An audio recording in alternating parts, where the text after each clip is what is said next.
You think you're too good for this job, Sarah? Marcus Rodriguez shoved the electronic tip jar across the bar, his face inches from hers. Because I got 20 white girls who'd kill for your position. Sarah Williams didn't flinch.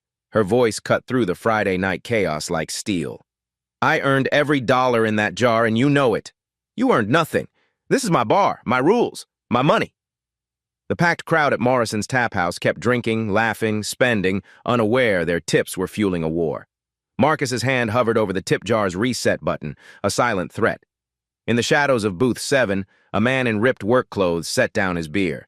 His calloused fingers trembled, not from poverty, but from rage. His broken appearance masked a secret that would soon turn this thriving Austin sports bar upside down. They had no idea who was really watching. The Millionaire owner had heard enough. 3 weeks earlier, James Morrison stared at the quarterly report spread across his granite kitchen counter. The numbers made no sense. 800 customers weekly, $45 average ticket. That's $36,000 in revenue. He ran his fingers through graying hair, the same gesture he'd made during his most stressful tech acquisitions. Morrison's Tap House should have been a gold mine. Instead, the profit margins looked like a charity case. His phone buzzed. Another 5-star review. Best sports bar in Austin, always packed, amazing service, great vibes. The reviews kept pouring in. TripAdvisor ranked them number 3 in the city. Food bloggers raved about their craft beer selection and loaded nachos. So where the hell was his money? James had sold his last startup to Google for $47 million. He understood profit margins, operational efficiency, and customer acquisition costs. But these numbers defied logic. High revenue, massive customer satisfaction, prime downtown location, yet his accountant kept asking awkward questions about cash flow. 20 miles across town, Sarah Williams sat in her Honda Civic outside Morrison's, counting crumpled bills by dashboard light. $19.47. Not enough for rent, definitely not enough for groceries. The car smelled like French fries from her morning shift at the diner, her second job before coming here for the night shift. Her 6-year-old daughter's voice echoed from that morning. Mama, why do we only eat ramen now? Jessica's mom buys her Lunchables. Sarah had worked 53 hours last week across both jobs. The electronic tip jar at Morrison's beeped constantly during her shifts. Credit cards, cash, Apple Pay, Venmo, money flowing like water through Austin's hottest sports bar. Tech workers dropped $20 tips on $30 tabs. Tourists from California threw money around like confetti. Yet her paycheck barely covered gas to drive between jobs. Something was wrong. Something she couldn't quite name, couldn't quite prove, but felt in her bones every time that damn tip jar beeped and the numbers didn't match what she remembered. She grabbed her apron and walked toward the glowing Morrison sign, unaware that the man who held her financial future was 20 miles away, staring at the same mystery from a completely different angle. Inside Morrison's Tap House, the Friday crowd roared at a Longhorns touchdown. Craft beer taps flowed endlessly. The kitchen pumped out wings, burgers, and loaded nachos faster than servers could carry them. The air thrummed with conversation, clinking glasses, and the constant electronic symphony of credit card machines processing payments. Marcus Rodriguez moved through it all like a conductor, his gold ring catching bar lights as he orchestrated every transaction. The electronic tip jar sat prominently on the main bar, its blue LED display cycling through credit card payments with mechanical precision.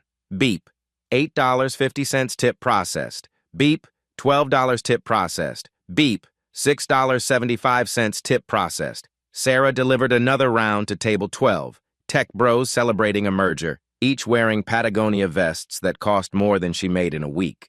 When she returned to the bar, Marcus was already handling the tip jar, his fingers dancing across the touchscreen with practiced efficiency.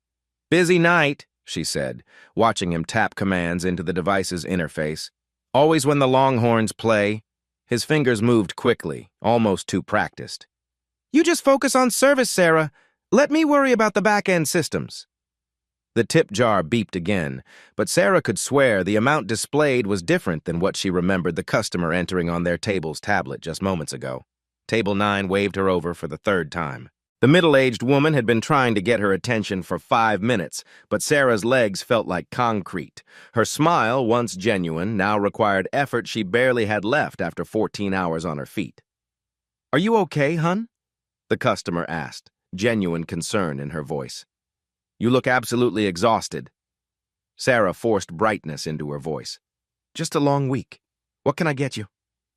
But the truth was written in the dark circles under her eyes. The slight tremor in her hands as she took the order, the way she'd started forgetting table numbers. 3 jobs weren't enough. 50-hour weeks weren't enough. Nothing seemed enough anymore to bridge the gap between what she earned and what she needed to survive in Austin's exploding cost of living. Behind the bar, Marcus watched her struggle with the detached interest of someone observing a machine running low on oil. "She's slipping," he told Luis, the kitchen manager. "I might need to cut her hours soon." "Poor performance reflects on the whole team." Luis glanced at Sarah, who was now handling 4 tables simultaneously with the grace and efficiency of someone who'd been perfecting this dance for years. "She looks fine to me, man. Best server we got." "You don't see what I see," Marcus said, his hand resting possessively on the tip jar like a spider guarding its web. "Trust me on this one." That night, as the last customer stumbled out into the Austin humidity, James Morrison made a decision that would change everything. He'd built 3 successful businesses by getting his hands dirty, by understanding every aspect of operations from the ground up. Morrison's tap house was bleeding money despite every metric suggesting success, and spreadsheets wouldn't tell him why. If someone was stealing from him, and the mathematical impossibility of his margins suggested they were, he'd find them the old-fashioned way, from the inside. He opened his laptop and began researching undercover techniques, labor law, and tip pooling regulations. Somewhere in his restaurant, a thief was systematically destroying his dream business, but more importantly, they were stealing from hard-working employees like Sarah Williams, who couldn't afford to lose a single dollar. James Morrison had gone undercover in Fortune 500 boardrooms before, exposing corporate fraud and malfeasance. Now he'd do it in his own bar, among the people whose livelihoods depended on the integrity he'd assumed was there. The Millionaire was about to become Jake, the broke construction worker, and Marcus Rodriguez had no idea what was coming for him. The trouble started with a $137 tab.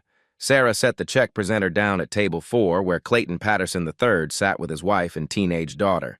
Tech money. New money. The kind that came with Tesla keys and entitlement. "This bill is wrong," Patterson announced loudly enough for surrounding tables to hear. "We didn't have 2 bottles of wine." Sarah glanced at the receipt. Every item was accurate, 2 empty Camus bottles still on the table.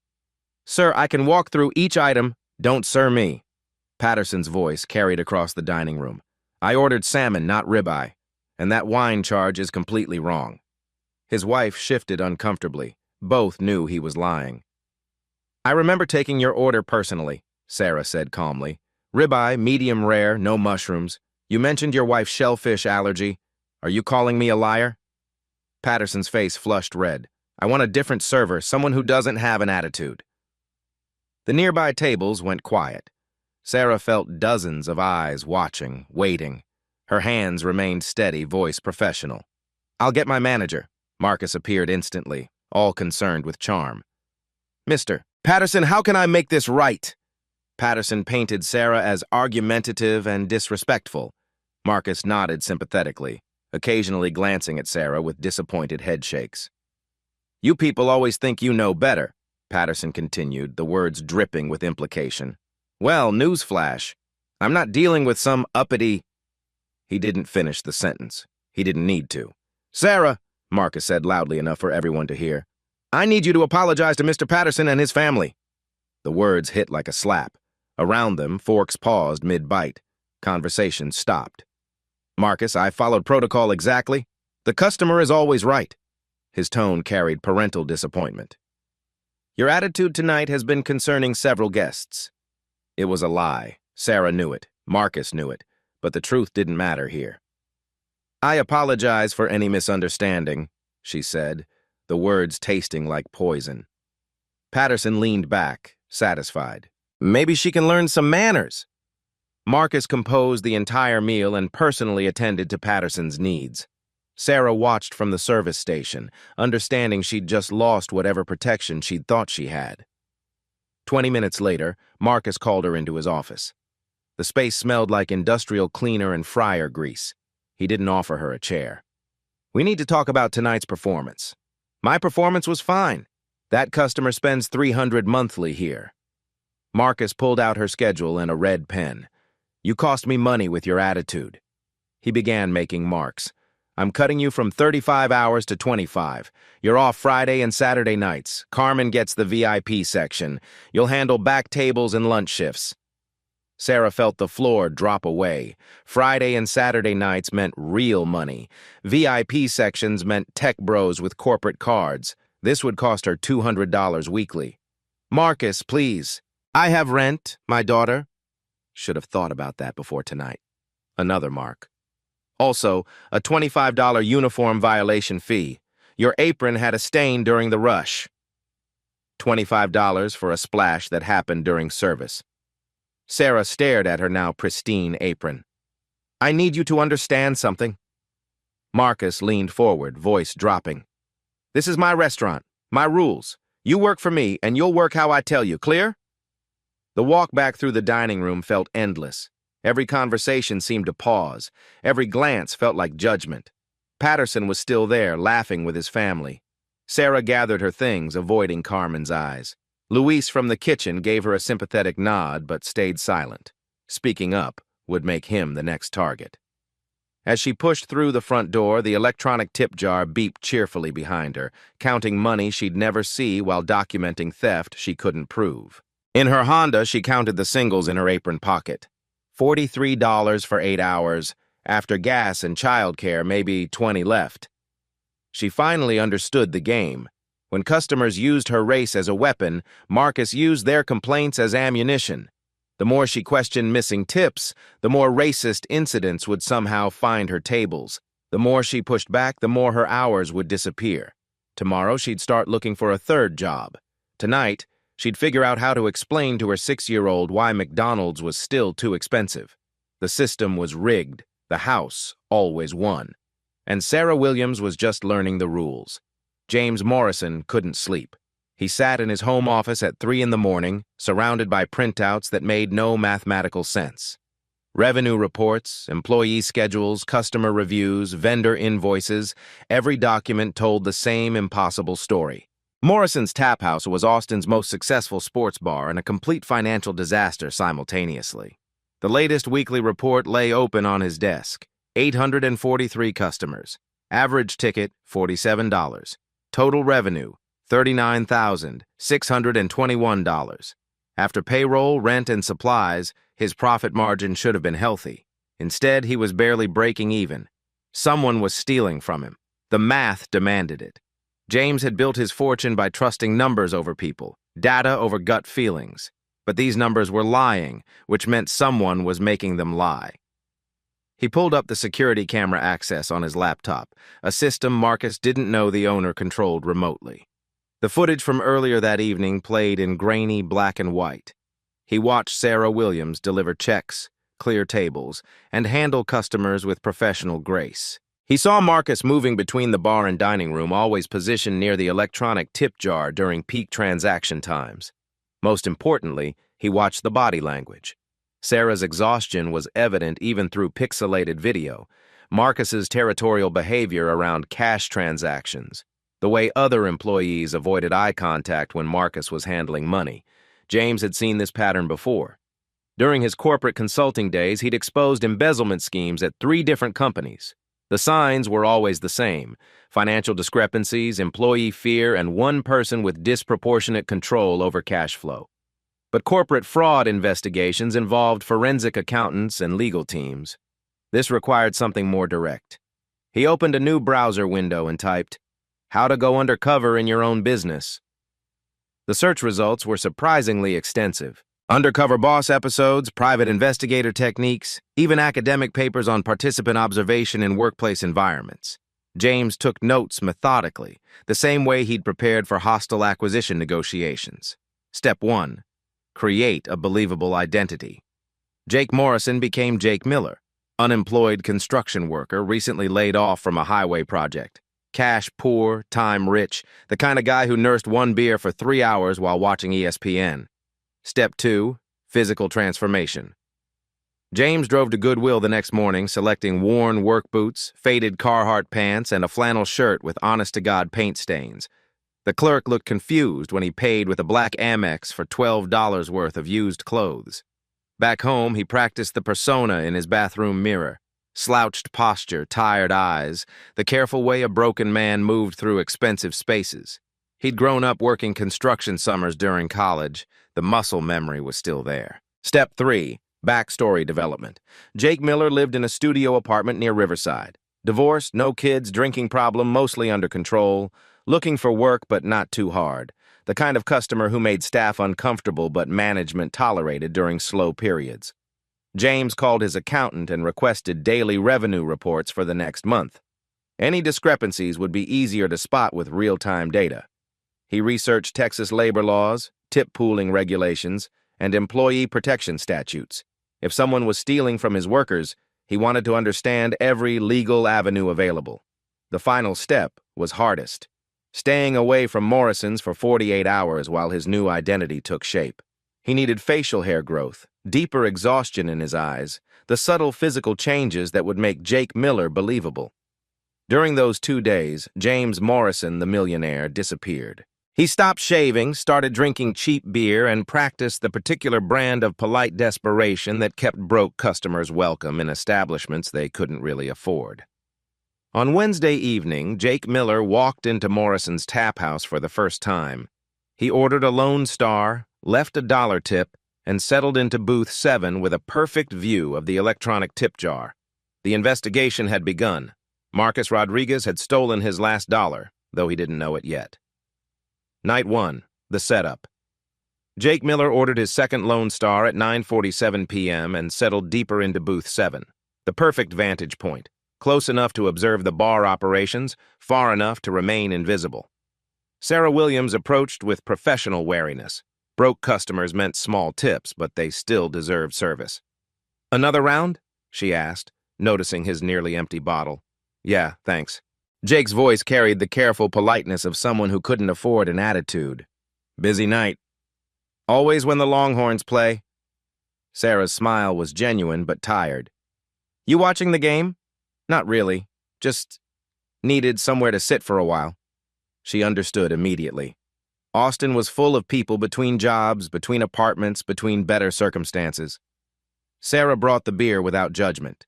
At the bar, Marcus handled the electronic tip jar with practiced efficiency.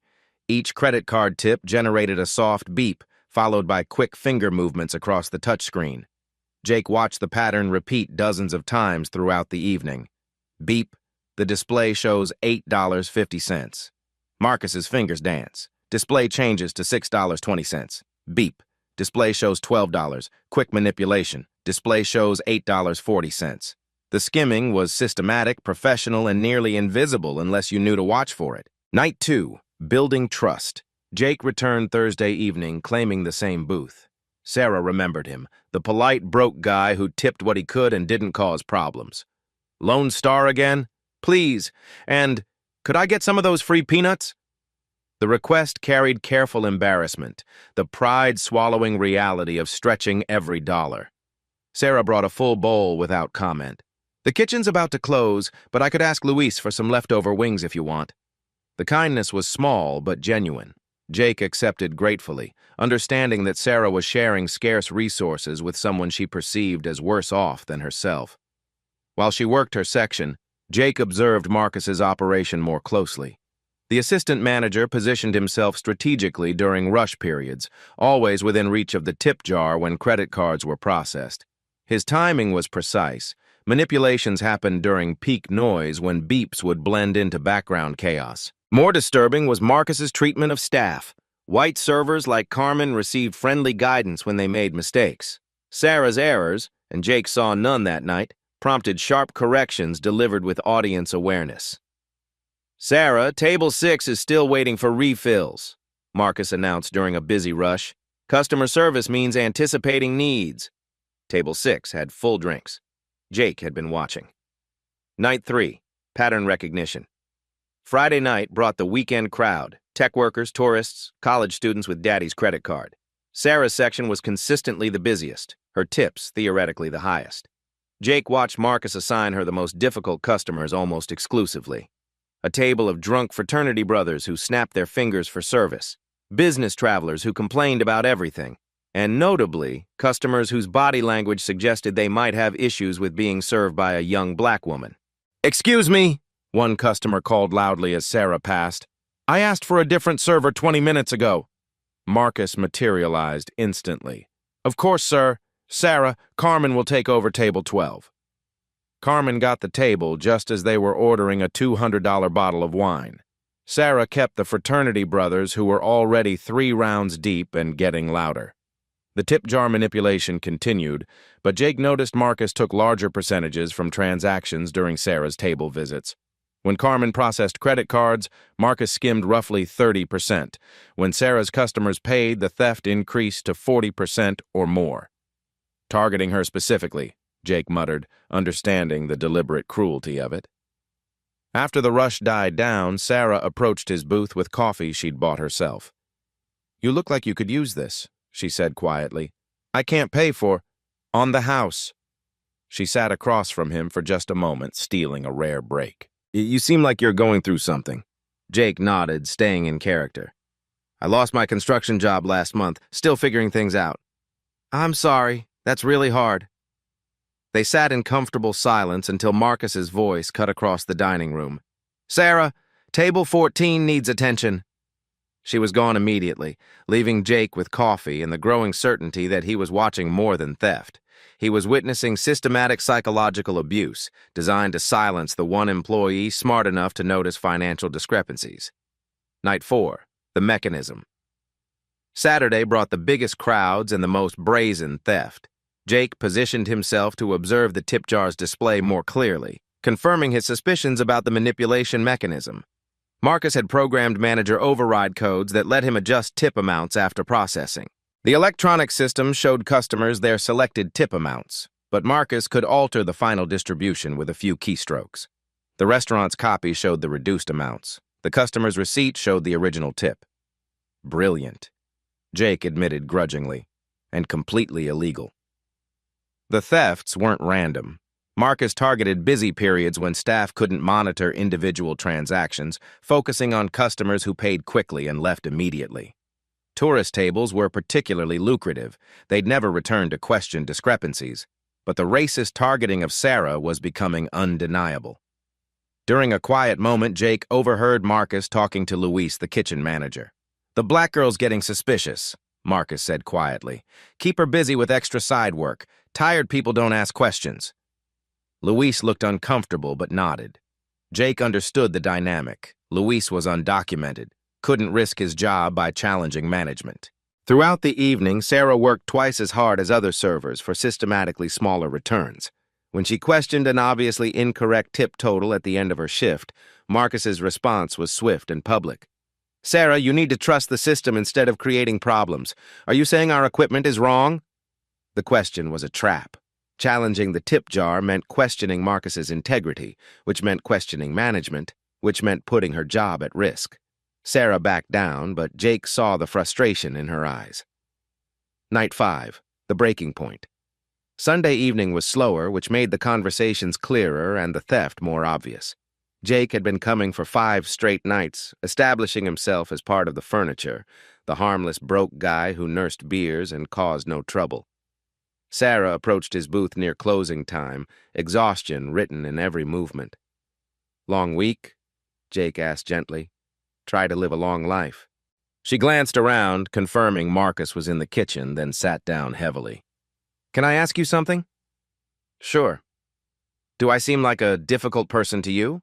Like someone with an attitude problem?" Jake studied her carefully. "You've been nothing but kind to me. Professional with everyone else. Why?" Sarah's composure cracked slightly. "Because my manager keeps telling me I have attitude issues, but I can't figure out what I'm doing wrong. I work harder than anyone here. I know this job inside and out, but somehow everything's always my fault." "Maybe it's not about you." Jake suggested carefully. Maybe it's about control. The words hung between them. Sarah looked around again, then leaned forward slightly. You want to know the truth? Her voice dropped to barely above a whisper. I work 50 hours a week and take home $320 because he steals our tips. But I can't complain because every time I question anything, he finds some racist customer to humiliate me with. I'm a black woman with bills to pay. Who's going to believe me over the smooth-talking manager? Jake's hands tightened around his beer bottle. What do you mean, steal your tips?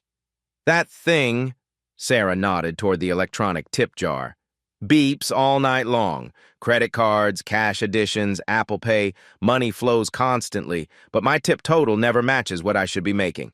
I'm good at math. I had 2 years at UT Business School before I had to drop out when I got pregnant. The numbers don't add up. She paused, checking again for Marcus. But here's the real sick part. When I first started asking questions about missing money, suddenly I'm getting all the racist customers. The ones who snap their fingers, use coded language, make comments about my attitude, and Marcus always sides with them. Always. Why? Jake asked, though he already knew. Because it gives him cover. Every time I complain about theft, he can point to customer complaints about my service issues. I become the problem employee instead of the one noticing problems. Perfect system. Tears threatened at the corners of her eyes. My daughter asked why we only eat ramen now. How do you tell a 6-year-old that mommy's boss steals her future? Jake felt rage building in his chest, cold, calculating fury at the systematic destruction of a hard-working woman's life. Have you documented any of this? What's the point? He controls the schedules, the tip jar, the customer assignments. I'm one complaint away from losing this job, and I can't afford to lose it. Sarah wiped her eyes quickly. Sorry, I shouldn't be dumping this on you. Don't apologize, you're being robbed. Yeah, well, proving it is another thing entirely. As Sarah walked away to finish her closing duties, Jake Miller made his final observations of the night. Marcus emerged from the kitchen and immediately went to the tip jar for the nightly cash-out. His movements were practiced, efficient, the behavior of someone who'd been stealing successfully for months. The electronic tip jar beeped one last time as Marcus processed the final credit card tip of the evening. Jake watched him skim 30%, then pocket the cash before recording the reduced amount in the register. Tomorrow, Jake Miller will disappear forever. But tonight, James Morrison had everything he needed to destroy Marcus Rodriguez and save his business, and more importantly, to give Sarah Williams the justice she deserved. Monday morning, James Morrison accessed his restaurant's security system from his home office, a feature Marcus had never known existed. The owner-level access revealed 8 months of archived footage. James pulled up the previous night's closing, watching Marcus's routine through multiple camera angles. 9:47 p.m. Marcus approaches the tip jar during the final rush. His fingers move across the touchscreen. The display shows $47.50, then drops to $32.25 after his manipulation. 9:52 p.m. Another transaction. $23 becomes $16.10.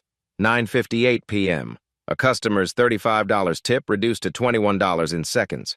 James documented each theft with timestamps and screenshots. The pattern was systematic, professional, extensive. Every busy period, every credit card tip, every opportunity. He scrolled back through weeks of footage, watching the same routine repeat nightly. Marcus had been stealing consistently for months, taking roughly 30% of every tip while servers worked for artificially reduced wages. But the smoking gun came at 11:23 p.m. when Marcus thought the restaurant was empty. James maximized the audio and watched Luis emerge from the kitchen. The two men stood near the bar, confident in their privacy. "Another good night," Marcus said, pocketing cash. "This system's foolproof." "Sarah's been asking questions again," Luis replied nervously. "She's smart. She knows something's wrong. That's why I keep her busy with the racist customers."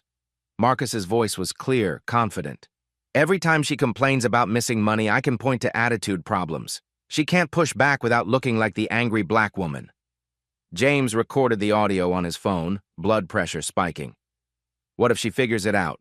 Luis asked. "She can't prove anything. The customer gets charged the full tip. Restaurant records show the reduced amount. I pocket the difference." Marcus laughed. "We're taking 60 grand yearly. Sarah's the only one smart enough to notice patterns, but I keep her beaten down so she can't do anything about it. 60 grand? Louise sounded shocked. 1,200 weekly minimum. Perfect system. The owner never comes in, servers trust the technology, and the one employee who might cause problems gets neutralized by racist customers who do my dirty work for free. James had heard enough. He immediately called his attorney. Robert, I need to know about criminal prosecution for employee theft and civil rights violations. The legal consultation was damning. The recorded confession, combined with documented financial theft exceeding $10,000 annually, constituted felony embezzlement. The racist targeting could support federal civil rights charges. James spent 4 hours building comprehensive financial analysis. Credit card processing records showed actual tip amounts charged to customers. Restaurant internal records showed Marcus's reduced figures. The difference was staggering. Weekly average theft, $1,247, monthly theft, $4,988, annual theft, $59,856, nearly $60,000 stolen from employees over 8 months. Money that belonged to Sarah, Carmen, Luis, and 6 other staff members who trusted their manager. James calculated Sarah's specific losses. Marcus had been targeting her tips more aggressively, stealing 40% compared to 30% from white servers. Over 8 months, Sarah alone had been robbed of $7,847. The business impact was equally devastating. Those stolen tips should have generated employee loyalty and service excellence. Instead, Marcus's theft created a demoralized workforce and artificially suppressed profit margins. James printed the analysis, screenshots, and legal statutes. He downloaded security footage to multiple drives and uploaded the recorded confession to secure cloud storage. The evidence was overwhelming. Marcus Rodriguez had stolen nearly $60,000 while systematically targeting the one employee intelligent enough to notice, using racist customers as weapons to silence her complaints. The electronic tip jar sat on James's desk. He'd ordered an identical model to understand the manipulation mechanism. With manager override codes, Marcus could adjust tip amounts after processing. Customers saw their selected tips on receipts, but the restaurant's copy showed reduced amounts. The perfect crime, except for one fatal flaw. James Morrison owned the building, the business, the security system, and the bank accounts. Marcus had been stealing from someone with the resources to destroy him completely. Tomorrow night, James would return to Morrison's tap house one final time. Not as Jake Miller, the broke construction worker, but as James Morrison, the millionaire owner who just caught his assistant manager committing felony theft. Marcus thought he had the perfect system. He was about to discover that perfection attracted the attention of people with more power than you could imagine. The smoking gun was loaded. Tomorrow, James would pull the trigger. Friday night, 9:15 p.m. Morrison's tap house was packed to capacity. James Morrison walked through the front door clean-shaven, wearing a tailored shirt that cost more than most customers' weekly paychecks. The hostess didn't recognize the owner she'd never met. "I need to speak with Marcus Rodriguez," James said. "Tell him James Morrison is here." She hurried toward the kitchen. James positioned himself beside the electronic tip jar, centerpiece of months of systematic theft. Marcus emerged confused, extending his hand with practiced charm. "Mr. Morrison, I wasn't expecting—" "I bet you weren't." James ignored the handshake. "Ladies and gentlemen, could I have everyone's attention?" Conversations died. The silence felt electric. Marcus paled. "Sir, maybe we should discuss this privately." "No, everyone here deserves to hear this." James's voice carried across the packed restaurant. "My name is James Morrison. I own this restaurant. And Marcus Rodriguez has been stealing from every employee here for 8 months." "That's insane," Marcus sputtered. "I don't know what you think you've discovered." James played the recorded audio through the sound system. Marcus's voice filled the restaurant.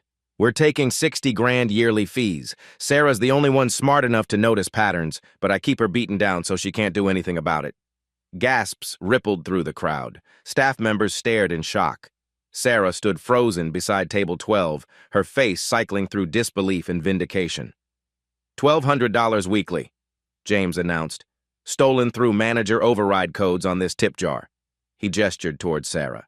But Sarah Williams was targeted specifically because she was smart enough to notice. You don't understand the context, Marcus tried. The context, James cut him off, is using racist customers to silence the one employee who could expose you. He played another clip. Every time she complains about missing money, I can point to attitude problems. She can't push back without looking like the angry black woman. The crowd's mood shifted to disgust. Phones appeared, recording everything. Sarah pressed her hand to her mouth, tears of relief streaming down her face. This is taken out of context, Marcus said desperately. She's been having performance issues. Performance issues? James's voice turned sharp. Sarah has the highest customer satisfaction ratings here. She's also been robbed of $7,800 because you targeted her specifically. He addressed the crowd directly. Your tips, money intended to reward excellent service, have been systematically stolen by management. Carmen spoke up from across the room.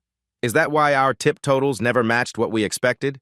Exactly. Marcus programmed the system to show customers their selected tips on receipts, but recorded smaller amounts for distribution.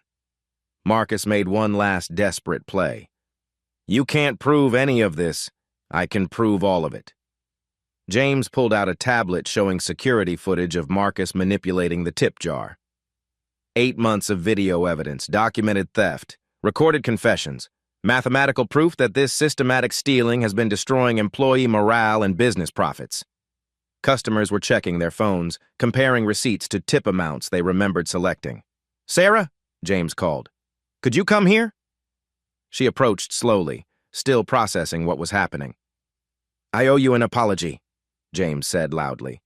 You've been working for a thief while I was absent. You've been targeted, harassed, and robbed because you had the integrity to notice what was wrong.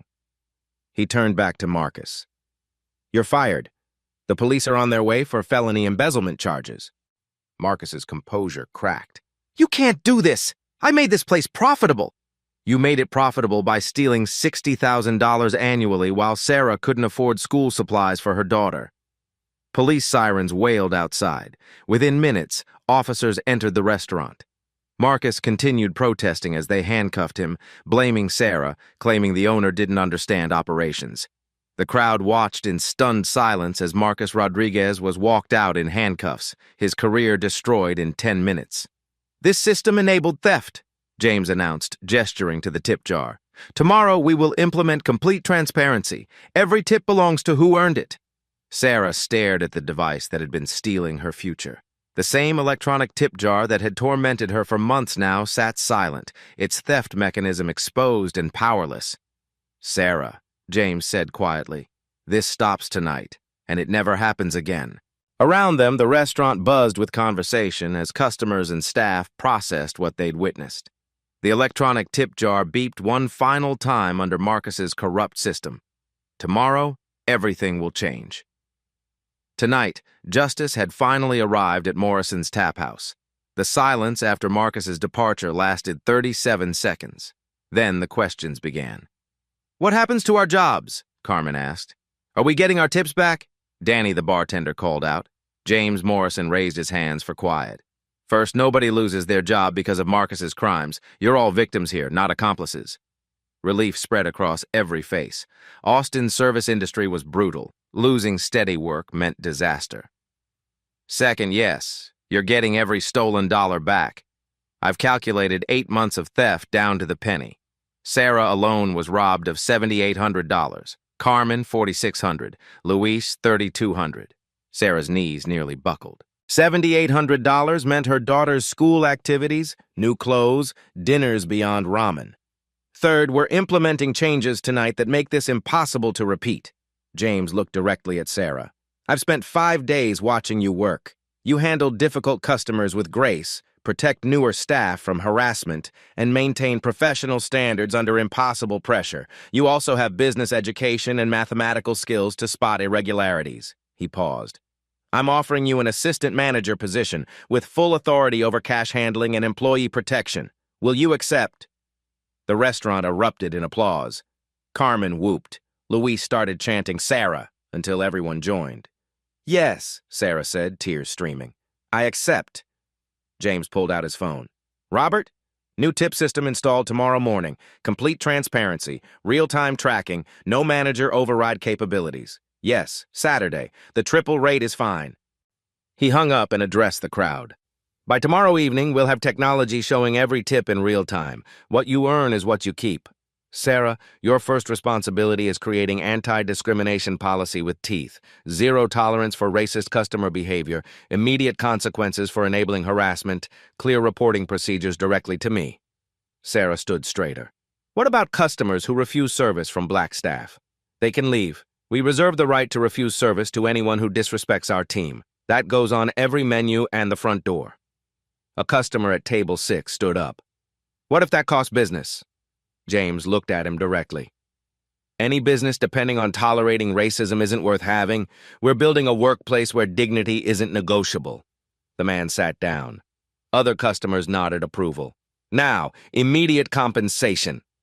James pulled out his checkbook, drawing amazed stares. Sarah, $7,800. Carmen, $4,600. He wrote checks methodically, calling each employee forward. When Luis approached hesitantly, James spoke quietly. Your immigration status is safe here. You were coerced into silence. That ends now. Luis broke down as he accepted $3,200, more than he'd ever held at once. The ceremony continued until every employee was made whole. Total, $47,460. These aren't bonuses, James explained. This is theft recovery. Your money returned with interest. As staff examined their checks with disbelief, James outlined new operations. Sarah manages all tip distribution and employee relations. Problems with customers, scheduling, or workplace treatment go through her. She reports directly to me with my personal number for emergencies. He turned to customers. You've witnessed something that should never have been necessary. Morrison's Tap House is now committed to being Austin's most ethical employer. Fair wages, transparent tips, zero tolerance for discrimination. Spontaneous applause erupted. Customers approached to congratulate Sarah. One more thing. We're implementing profit sharing. When the restaurant succeeds, everyone succeeds. Sarah stepped forward, voice carrying new confidence. I want to thank everyone who witnessed what happened tonight. Change doesn't happen in isolation. It happens when good people refuse to stay silent about injustice. She looked at the electronic tip jar. This device was used to steal our dignity along with our money. Tomorrow it becomes a symbol of fairness. The transformation was already visible. The staff stood taller, spoke freely, moved with the confidence of people whose worth was recognized. As the evening wound down, James and Sarah established new procedures, reporting mechanisms, and planned training on Sarah's anti-discrimination policies. Thank you, Sarah said quietly, for believing me when I couldn't believe myself. Thank you for noticing what was wrong and having the courage to speak the truth to exactly the right person. Around them, staff and customers buzzed with energy from witnessing justice in action. The electronic tip jar sat silent, its theft mechanism disabled forever. We're posting the new policies Monday, Sarah announced to the remaining staff. Customer conduct standards, transparent tip distribution, employee protection procedures. Anyone who disrespects our team gets one warning, then permanent ban. Carmen raised her hand. What about scheduling fairness? Algorithm-based rotation, Sarah replied confidently. No favoritism, no punishment shifts, equal access to primetime earnings. Luis emerged from the kitchen with tears in his eyes. I can send money to my family in Mexico now. Real money. That's what honest work should provide, James said. Dignity, fair compensation, and hope for the future. The last customers began leaving, many stopping to shake Sarah's hand and promise they'd return to support the changes. Word would spread quickly through Austin's tight-knit service community.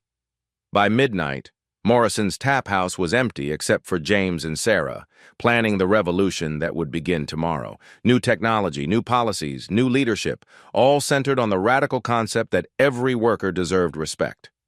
The electronic tip jar beeped one final time as the old system shut down. Tomorrow it will be replaced by transparency, accountability, and justice. The theft was over. The transformation had begun. 3 weeks later, Morrison's Tap House felt like a completely different restaurant. Sarah Williams stood in the break room she'd redesigned. Comfortable chairs, good coffee, and a bulletin board where staff could post schedules without management interference. Team meeting, she announced, her tone collaborative. The new tip system is working perfectly. Everyone's weekly totals are up 40%. Carmen raised her hand. I made more in 3 weeks than 2 months under Marcus. Murmurs of agreement filled the room. The transparent tip display had transformed everything. Customers saw real-time distribution, staff knew their exact earnings, and the psychological weight of constant suspicion had lifted. Luis, how's the kitchen feeling? Sarah asked. Luis smiled genuinely. Good, really good. No more fear. We can focus on making great food instead of worrying about saying wrong things. We've had 3 food bloggers review us this month, Sarah continued. All mentioned the positive energy. Turns out when staff aren't being robbed, customer experience improves. Danny, the bartender, spoke up. Table 7 asked what changed, said the whole vibe felt different. I told them we got management that respects employees. Sarah nodded. Customer conduct policy update. 2 inappropriate incidents this week. Both were handled immediately. One apologized and adjusted behavior. The other was permanently banned. How did Mr. Morrison react? Carmen asked. Complete support. He texted yesterday. You're handling everything perfectly. The numbers prove you're building something special. The room buzzed with satisfaction. Having supportive leadership still felt miraculous. Personal updates, Sarah said softly. Good news to share? Carmen raised her hand. Paid off credit card debt. For the first time in 3 years, I'm not drowning. Applause erupted. Luis? My daughter starts college in fall. With back pay and steady tips, we can afford dorm costs. More emotional applause. Luis wiped his eyes. Danny? Moving to my own place next month. Never thought I'd afford Austin rent on service wages. Sarah felt warmth spreading through her chest. My daughter, Keisha, starts piano lessons Saturday. She's been asking for 2 years, she gestured around. Now we can afford dreams, not just survival. The door opened.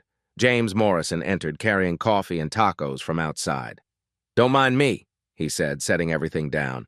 Sarah, excellent work on scheduling rotation. Fair access to high tip shifts and customer satisfaction scores are Morrison's highest ever. Team effort, Sarah replied proudly. James addressed the group. Profit sharing starts next month. When Morrison's does well, you do well. This quarter's numbers suggest a very good first payout. Excitement was palpable. Their improved service would directly benefit them. One more thing. Sarah, your daughter's welcome here after school. Luis set up a homework station during slow periods. Sarah's eyes filled with tears. You don't have to. We're a team. Teams support each other. Besides, maybe Keisha will study business and run this place someday. As the meeting ended, staff dispersed with energy missing for months. The new transparent tip display beeped cheerfully as lunch crowds arrived. Sarah watched her team work. Genuine smiles, collaborative problem-solving, mutual protection. Carmen trained new servers patiently. Danny sharing bartending techniques. Luis teaches knife skills while encouraging creativity. At 3:47 p.m., Keisha Williams walked through the front door wearing her backpack and bright smile. Mom, I got the highest grade on my math test. That's wonderful, baby. Sarah hugged her daughter openly, no longer worried about appearing unprofessional for showing maternal love. Keisha settled into her homework corner with crackers and juice Luis prepared. Customers smiled watching the domestic scene, understanding they were witnessing something special, a workplace where humanity was celebrated. Sarah caught her reflection in the bar mirror. The exhausted, fearful woman from a month ago was gone. In her place stood someone confident, respected, surrounded by people who valued her contributions. The electronic display beeped as another tip was processed and immediately distributed. The sound that once triggered anxiety now represented fairness, transparency, and hope. Morrison's Tap House had become more than a restaurant. It was a community where dignity wasn't negotiable, and everyone's success lifted everyone else. The transformation was complete, not just in policies and procedures, but in the fundamental humanity of how people treated each other. 6 months later, Morrison's Tap House had a waiting list every weekend. Sarah Williams stood behind the bar during Saturday rush, watching her team work with genuine enthusiasm that drew customers back repeatedly. The Yelp reviews told the story, amazing energy. Staff actually seems happy. You can feel the positive culture. The electronic tip display showed $347. 82 distributed that evening alone, every penny going exactly where customers intended. The device that once enabled theft now symbolized transparency. "Mom, I finished homework," Keisha called from her corner table. At 7, she was already helping newer staff with math, inheriting her mother's head for numbers and fairness. James Morrison approached with quarterly reports. Profit margins up 37%, employee turnover 0, customer satisfaction highest in Austin. More importantly, Sarah replied, nobody's afraid to come to work anymore. The transformation extended beyond metrics. Carmen was enrolled in business classes. Luis had proudly introduced my manager Sarah to his extended family. Danny was planning his own bar using Morrison's as his ethical model. Word had spread through Austin's service industry. Other restaurants were quietly asking Sarah for advice on transparent tip systems and anti-discrimination policies. The revolution was expanding. "There's something I want you to see," James said, showing his phone. The screen displayed a local news story. Austin restaurant leads industry change in employee protection. Sarah smiled, then turned serious. "This shouldn't be newsworthy. Treating employees fairly should be standard." "Maybe now it will be," James replied. As evening wound down, Sarah spoke directly to viewers who might recognize their own struggles. If you're working somewhere that doesn't respect your worth, whether it's stolen wages, discrimination, or both, document everything. Keep records, find allies, know your rights. You deserve better than survival wages and workplace abuse. She paused, glancing at the transparent tip display. Don't let anyone steal your dignity or your future. Speak up. Change is possible when we stop accepting the unacceptable. Your voice matters more than you know. The electronic tip jar beeped softly as the last transaction processed, its sound no longer a threat but a promise. That honest work deserved honest pay, and justice was possible for anyone brave enough to demand it.